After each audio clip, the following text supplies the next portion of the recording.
Hi Reece, good session yesterday. Hope you found it helpful. Just going to run through the points we discussed now in the session. First thing we'll look at is obviously setup. Now I think you knew your right hand was a little bit off to the side there, but you said in the past when you tried to sort of bring your right hand on top, it wasn't going to really work so well. So therefore the way we need to try and get your right hand on top is by actually holding the club in the correct position. So if we look at your grip here now on the right hand side, yes, the thumb's gone a little bit off the side still. That's more of a comfort thing. You're going to get used to that over time. But if we can just get used to when you stand to a golf club, before you actually set up, actually holding the golf club out in front of you, kind of like a sword-like position, you'll find your right hand sort of shaking hands with the golf club will come onto the golf club a lot better. And rather than trying to sort of force the issue with your right hand, it will just sit on there a lot more naturally. Okay. So once your grip's better, so any grip pressure being a little bit looser, we can get yourself working on that movement we talked about in the backswing and the through swing. If you look at your backswing on the left-hand side, because you're gripping the club quite tight, it was kind of called a wooden one-piece club going quite a long way behind you and quite flat. And from that position there, you're going to generally struggle to hit the ground. As a result of that, you either try and sort of compensate by dropping the knees into it, lowering your head, stretching for the ball, or some shape or form. And after enough shots in the same spot as we discussed, you found a good shot and the ball was going nice and straight. However, on the golf course, you haven't got the luxury of 4 or 5 shots from the same position.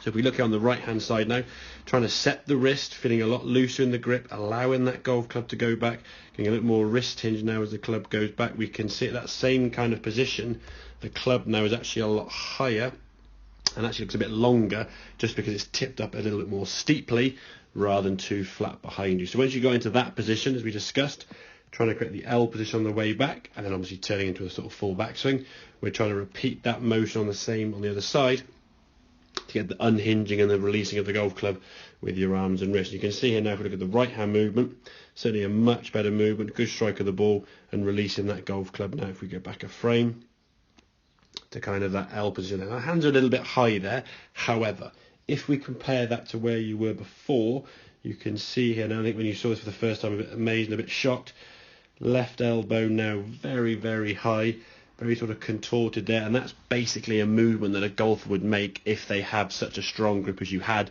and the ball wants to go left. You will try and get kind of very wooden, very stiff and just sort of bump the ball down the fairway, and your left elbow not sort of concentrating on the right movement will just kind of fall its own little way of bending, as you can see there, getting very sort of stuck, very high, and yeah, not a very sort of orthodox way of swinging that golf club. And that was the reason why your consistency was quite low. When you timed it okay, you hit some really good shots, but obviously your bad shot there was quite destructive. So if we can work on that pre-shot routine, as we said, before that club even goes on the ground, just have the golf club up and above, sort of like a sword-like position, as we said, that's going to help you put your right hand on the club better.